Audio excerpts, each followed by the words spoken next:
Assalamualaikum warahmatullahi wabarakatuh. Perkenalkan, nama saya Pirsanda Amalia Kartikasari dengan nomor NIM 2107130 dari kelas 2A Administrasi Pendidikan. Sekarang saya akan mempresentasikan salah satu materi dari buku perilaku organisasi, yaitu pengembangan organisasi. Penjelasan yang pertama yaitu pengertian pengembangan organisasi. Istilah pengembangan organisasi mulai dikenal sejak pertengahan tahun 1940-an setelah Perang Dunia II berakhir. Pengembangan organisasi merupakan upaya untuk merubah perilaku orang dan sistem organisasi agar dapat melakukan adaptasi terhadap perubahan lingkungan yang ditujukan untuk pencapaian tujuan organisasi yang lebih baik. Adapun pengertian pengembangan organisasi menurut para ahli.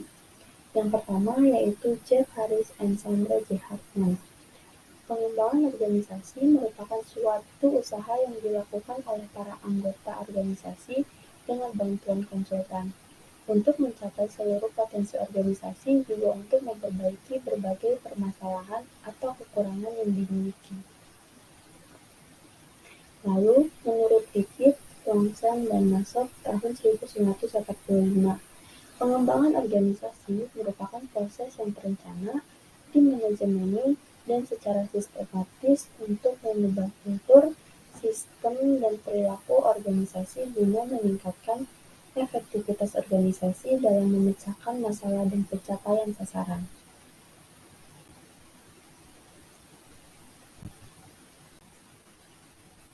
Selanjutnya, menurut Gibson, Ivancevich, and Donnelly, 1945 halaman 353, adalah apa yang dikemukakan oleh Alexander Wynne. Istilah pengembangan organisasi memberikan implikasi strategi normatif, pendidikan kembali yang dimaksud untuk memengaruhi sistem kepercayaan, nilai-nilai, dan sikap di organisasi, sehingga hal ini bisa mengadaptasi lebih baik tingkat percepatan perubahan dalam teknologi, dalam lingkungan industri kita, dan masyarakat secara luas.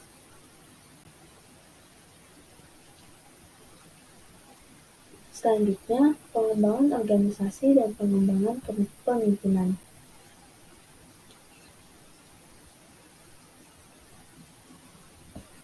Nadler and Cushman, Harris dan Hartman, 2002, halaman 356. Mengungkapkan pentingnya penyesuaian kepemimpinan dalam proses perubahan organisasi menjadi dua tipe. Tipe yang pertama yaitu karismatik kepemimpinan. Karismatik kepemimpinan berkonsentrasi pada membawa perubahan nilai, tujuan, kebutuhan, serta aspirasi orang-orang yang terlibat dalam perubahan. Tipe yang kedua yaitu kepemimpinan instrumental.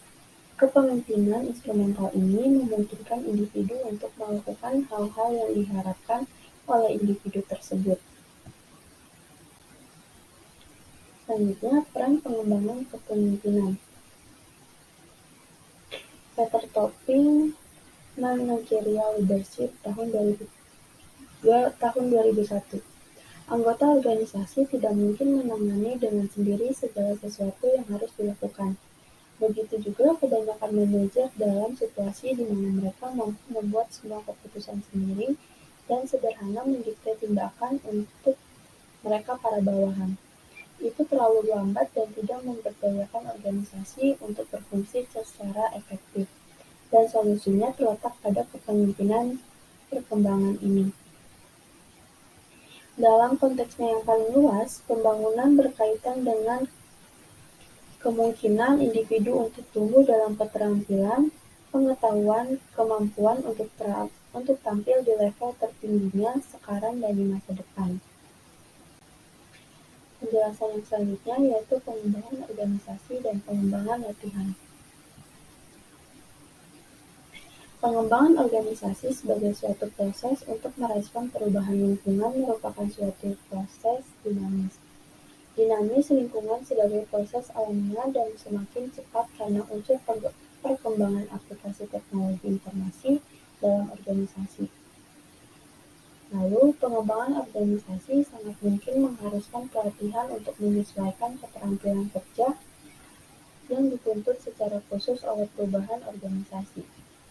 Perubahan inilah yang sering dipandang memberatkan bagi pegawai sehingga perlu diiringi oleh kepemimpinan organisasi untuk memfasilitasi perubahan dan sistem manajemen organisasi. Penjelasan yang selanjutnya itu pengembangan organisasi dan penelitian tindakan. Model penelitian tindakan. Tindakan manajer melalui penelitian tindakan menjadi model intervestasi yang sering digunakan oleh para manajer dan konsultan pengembangan organisasi untuk melakukan suatu perubahan.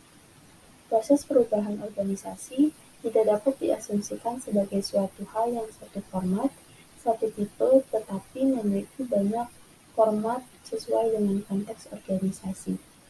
Oleh karena itu, penelitian tindakan merupakan model yang dianggap tepat dan banyak digunakan untuk melakukan pengembangan organisasi.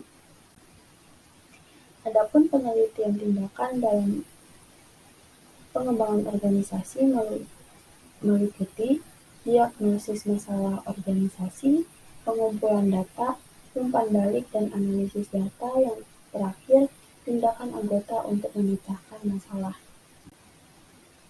Penjelasan yang selanjutnya yaitu kreativitas dan pengembangan organisasi. Menurut Amabile, Kailin dan kawan-kawan tahun 2002, mohon maaf di sana ada kesalahan.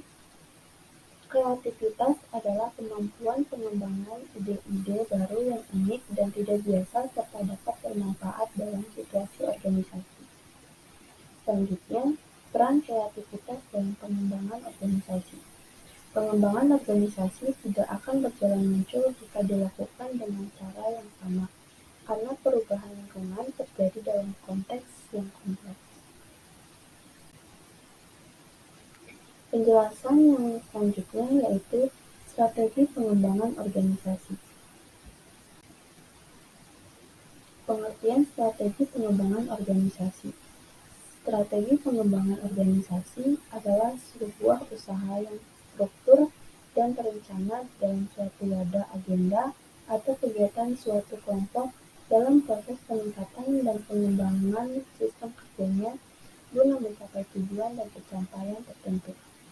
Lalu ada 4 strategi pengembangan organisasi. Yang pertama yaitu misi organisasi, yang kedua kompetensi pegawai, yang ketiga kapasitas pegawai, dan yang terakhir lingkungan organisasi.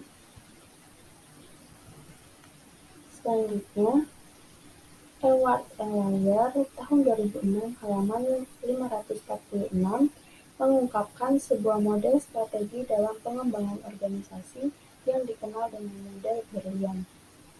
Berikut adalah gambar model berlian